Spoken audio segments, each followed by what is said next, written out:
So I had a special request off of YouTube. This is actually my first one, that someone all the way from Bangladesh, yes, I said Bangladesh. If I were to look at a map and try to point out Bangladesh, I probably would not be able to find it. But it could be anywhere. This guy named Tunan, I hope I'm pronouncing that correctly, he hit me up and said he wanted to learn how to protect himself in case someone got him into hooks or defense from the back. So Tunan, this one's for you, so I hope you like it.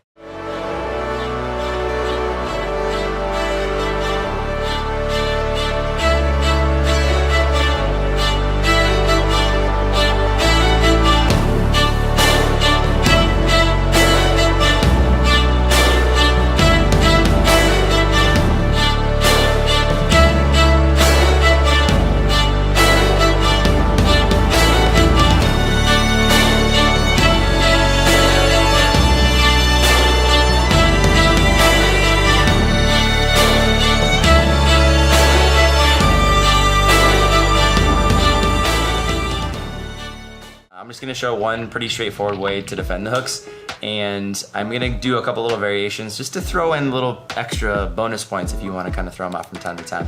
So I have a special friend here with me today that I think is around here somewhere. Becky, you here? I'm here. Okay, so I did the unthinkable. I let somebody take my back. Shame on me. I don't really have too many people to blame except for myself. Right now she just got a T-bot on me with her hands clenched. The first thing I want to do is I want to defend the rear naked choke, so I'm going to be pushing down on those hands to keep them away from my neck.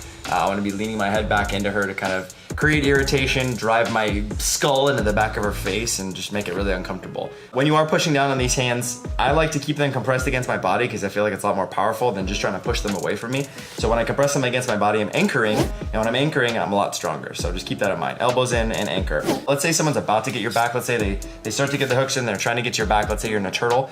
There's a rear naked choke defense or just a back defense I like to do where the hands are open and you're making like an X, almost like you're like a fish or like one of those dinosaurs from Jurassic Park that spits that stuff in that one guy's face. What I'm gonna do is I'm gonna take my hands and put my hands in an X and duck my chin down, and I'm kind of gonna shrug my shoulders up, so it'll kind of prevent my partner from getting easy access to attacking my neck for that choke. It may look a little silly, but it's a good way to defend your neck, so just keep that in mind. I'm then gonna fall off to the side.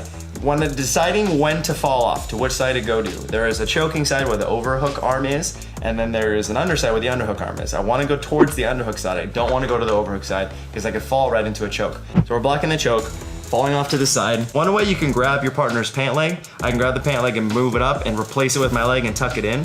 Another thing you can do, I can grab the toe line, great. I wanna curl those toes in and make it awful and uncomfortable for that person to wanna put their foot there, also so I can get leverage. I'm gonna replace it with my other foot and trap it nice and tight. My bottom's gonna come up off the ground right now. I'm driving my back into their stomach, which is keeping her down. I'm immediately gonna shoot my bottom off, and I'm almost gonna shrimp out to my left. So I'm gonna shrimp out to my side, but my head is going to remain on my partner's chest. I don't wanna put my back fully on the ground because all she's gonna do is just get mount on me, and then I went from hooks to mount, which is not awful, but it's not the best thing that could ever happen.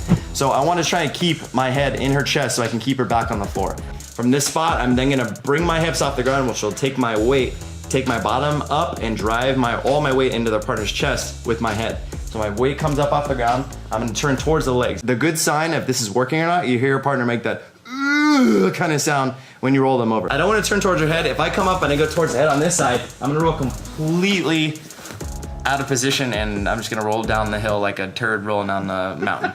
So I wanna go towards the legs because that's where all the real estate is. I'm going from my back onto my stomach, and I don't want to flop over like a dead fish. I want to make sure that I'm rotating over so I keep complete pressure the entire time.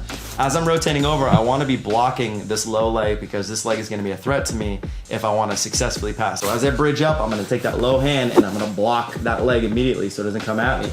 So as soon as I block that leg, I'm then going to replace it with my knee. So my knee is going to substitute it. That way I can move my hand over to create my side mount. Okay, so let's talk about some variations, things we can apply to help us successfully get out of this position a lot easier. Here's what you do. You take your elbow. However the tibia and the calf muscle meet, there's a little valley.